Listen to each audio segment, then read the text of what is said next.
Hi everyone, welcome back to another video from Wake&Tech.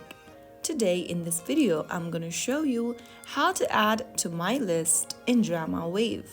If you want to add dramas to your personal list in DramaWave app, then first of all, launch the app open on your device and navigate through the Theater tab and then look for the drama you'd like to add to your My List.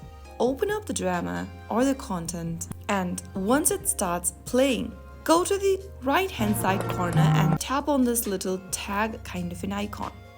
This will now add the drama to your list.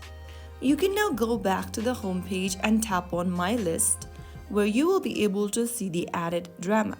By following these steps, you can easily curate a personalized collection of dramas within the DramaWave app for convenient access.